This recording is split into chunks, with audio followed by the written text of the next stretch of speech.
Welcome to Growing Startups, where we talk to growth leaders and marketing professionals about how to drive sustainable growth from the ground up. I'm your host, Evelyn Cools, and I lead marketing for tech startups. I'm excited to share these candid conversations about marketing, culture, collaboration, and everything else that makes startups grow.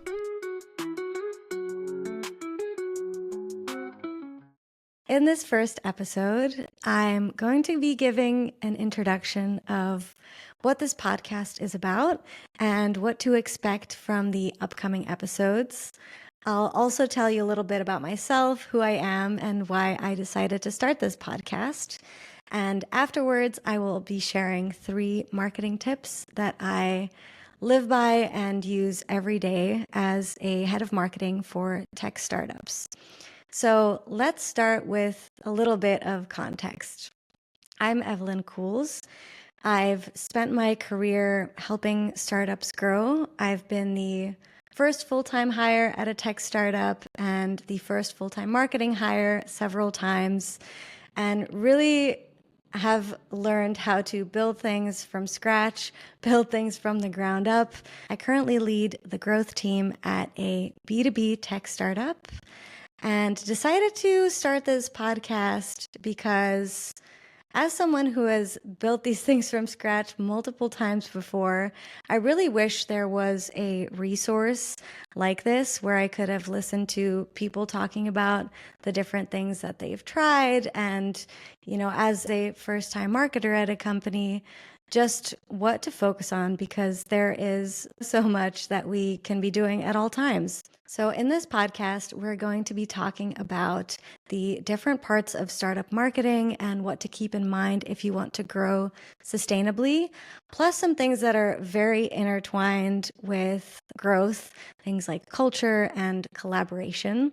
I decided to start this podcast for marketers like me who are the first full-time hire that's building out marketing from scratch, but also anyone that's on the growth team. Often we wear multiple hats. I've been in roles before at startups that were not technically marketing or growth, but more in customer success, in sales.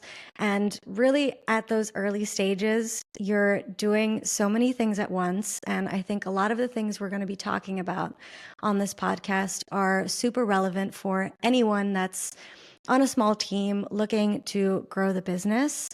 And then finally, this is also for founders who might not have a marketing background, but are doing marketing in the early stages, or they might be thinking about hiring their first marketer and want to make sure that they're set up for success and make sure that they're hiring the right person with the right skills. While this first episode is going to be a solo episode, what we're really going to be doing on this podcast is having one-on-one conversations with growth leaders where we talk through very openly what we've seen work and what we've learned not to do. We're going to be chatting about a bunch of different topics in a very candid coffee chat style format. Things like, what is the profile of a first-time marketer that you might want to hire? Or what AI tools should you be looking at because there are so many? Or how do I align the different parts of my business like marketing and sales? Or how do I build a culture of continuous improvement? All things that are super important if you're growing a business. So if any of that sounds interesting to you, stick around, make sure to follow us. That's exactly what we're going to be talking about. But we do have a couple things in this episode, a couple of nuggets that I already wanted to share. Before we dive into the 3 marketing tips, I want to start each episode with a wellness practice. So we are going to be having guests on each podcast. This time I am my own guest, so I'm going to be sharing one of my wellness practices. But I feel like when we are thinking about sustainable growth for startups, a lot of the times we forget that the team also has to be functioning sustainably. And part of that is making sure that you don't burn out, making sure that you're taking care of yourself, because as anyone in this kind of business knows being at a startup is a grind. It is super fast paced, and it can be really easy with everything that's on your to-do list all the time to forget to really take care of yourself, as cliche as that might sound. But I found that doing this kind of work requires you to be even more diligent with your mental and physical well-being. So that's why I really wanted to include this segment as a reminder to make sure that you're doing these things for yourself, and also to share some different ways for me to hear some different wellness practices and to pass them along to you, things that we can be doing to really improve our lives as we're doing these really, really cool things in our day to day. So with that being said, I am excited to share my wellness practice, which is a pretty simple and straightforward one. And yet I hadn't really implemented it before like 2 years ago. And it's honestly changed my life. It's so silly to think about how simple this is. It's basically just a good old gratitude practice. Just writing down before work, really making time for this before work is like the key, I think, for me, is just making sure that you actually take the time 30 seconds before work to write down 3 things that you're grateful for that day. They don't always have to be different things. You can be grateful for the same thing days in a row, and that is perfectly fine. But really taking the time to start out your day from that perspective, it's something that I think we hear about so much, gratitude. You'll hear all these happiness experts, these leadership experts talk about, the power of gratitude, but you really don't feel it until you actually do it consistently. So that's something that I've been doing now before work for almost 2 years. And it's really changed the way that I show up at work. It has made me feel much more grounded, more connected with my purpose, and also just like whatever stressful situation comes my way, I'm able to handle it with a lot more perspective and grace. And that is such a wonderful thing when you're working in such a fast-paced environment like at a startup. So if you aren't already doing this, this is something that's so simple. You don't need really any time or resources to do this. Just a pen and a piece of paper. Probably takes 30 seconds. And if it takes you more than 30 seconds to think about what you're grateful for that day, then you know that it's even more needed. And you'll really notice a difference, especially on those days. All right. So with that being said, let's head into my 3 marketing tips for startups. And really, these are more marketing mantras, I want to call them, because obviously they're tips, but they're pretty overarching ways to look at marketing. And I remind myself of these things every single day and really help keep me aligned with doing work that's really having an impact. So my first tip is to keep it simple. And this might sound obvious, but you'd be surprised how easy it is to just be really confusing about how we talk about our products. If you're someone who's living and breathing your product day in and day out, which most of us at startups are, you can kind of forget about the experience of someone who's encountering your brand for the very first time. So I see this a lot where people get in a trap of trying to create these really elaborate brand experiences on their website, or overthinking on how to sound aspirational versus just saying super clearly, hey, this is what we do, this is our product, this is the benefit of our product.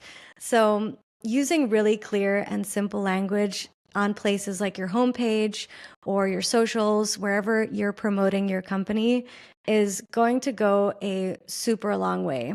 Unless you're a well-known company like Nike or Apple, where people already know exactly what you do before they land on your website, these companies have a lot more room to be creative, create these cool experiences on their homepages, which obviously you can take inspiration from those and incorporate elements that you like. But they have a lot more freedom to do that because they're getting in front of people who already know their products.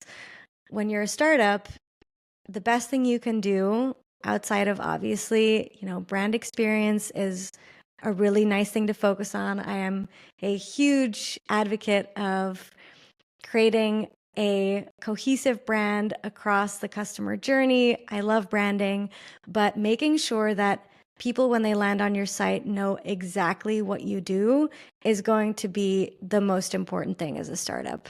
Keep it simple also applies to other things that I do in my day-to-day, like running experiments, creating new processes, automating. And I think here it's also pretty easy to get caught up in what's my ideal vision for this and not really thinking about, okay, what's the bare minimum I need to really start this? And then I can see about adding complexities later if it's really necessary, because I feel like a lot of the times we're thinking of this dream scenario or this end goal that isn't really completely necessary, and you end up really overcomplicating things on the way. So keep it simple is probably my main motto when I show up for work every day. All right, so my second tip is to know your marketing advantages and focus on them. Now, this is something I learned from Emily Kramer at Market One, who leads an amazing B2B marketing course, and follow her on LinkedIn as well because she's always sharing amazing tips and she has a great newsletter. But marketing advantages is something that they coined and something that really stuck with me. And I didn't really understand why I hadn't heard of this before. But marketing advantages is the concept that you already have these strengths that you can lean into and things that you already have on your side that other people often don't. So as a lot of us know or don't know, I think this is another thing to talk about is you can't just follow a playbook. So you can't just look at, what your competitor is doing and copy it to a T and expect the same results or expect to stand out in the market. So marketing advantages really looks into, what are those strengths? What are those key things that in your specific startup put you in front of the competition, something that gives you a leg up that you can focus on. And if you really focus on that one marketing advantage, you are going to see so much more return much faster. So I think something that's really tempting to do, especially when you're first starting out with adding marketing to the mix, is you're kind of tempted to do everything. I've worked with a lot of companies and, I often hear, how can we go viral? Or our competitors doing this, like we need to start doing this. And while those things are obviously good to look at and keep in mind and see if your startup fits in any of those marketing efforts, if that's a good idea for you, really focusing on what your strength is going to get you so much further and will also avoid just doing random things. I think there's so much like random acts of marketing is another term that was coined by Market One, similar to marketing advantages, where you're just doing all these things because you think you're supposed to. You're posting on different types of social media. You're starting a YouTube channel. You are, posting on LinkedIn, starting a newsletter, just a whole bunch of things that you've seen work for other companies and that could work for you. But when you're doing all these things at once, you're really not getting anything out of it. So this is something that I remind myself of so many times and has honestly given the greatest results that I've seen in my career when I started focusing on this is really looking at what your marketing advantage is and focusing on that. So, if you have, for example, an audience that's looking for community or education, then you know that that's a place where you can really focus your efforts. Or if you have a founder who has a very compelling story, you can build your brand and your startup around that, being a thought leader in the space. Or do you have a network effect, like, for example, Zoom has, where once one person has Zoom and they get on a call with someone who doesn't have Zoom, that other person will be prompted to get Zoom. Or are you working with partners and have an advantage there? Really think through what sets you apart and make sure to focus, I would say, 70 to 80, if not more, % of your marketing efforts on those things. Obviously, you're always going to have to do certain things that are just important, like updating your logos everywhere or just other marketing activities that you can't get around. But making sure that the core of your marketing work and the resources, the time that you spend on marketing is aligned with your marketing advantages is so important. And my last tip, number 3, is to prioritize data. Now, I really believe that marketing is only as powerful as the data that you have. You could have the best copywriter, the best content creator, but if you can't target your audience in the right way and you can't track your efforts and see what's working and what's not working, you are not really going to go very far. So I know this is like the less creative or less exciting part of marketing, but when I start with a new company, this is always top of mind for me, is making sure that we get our data in order. So I would say my biggest suggestion, whether you're a founder who's just starting with some marketing or you are building marketing at a startup, is get your data in order and start tracking from day one or as close to day one as you can.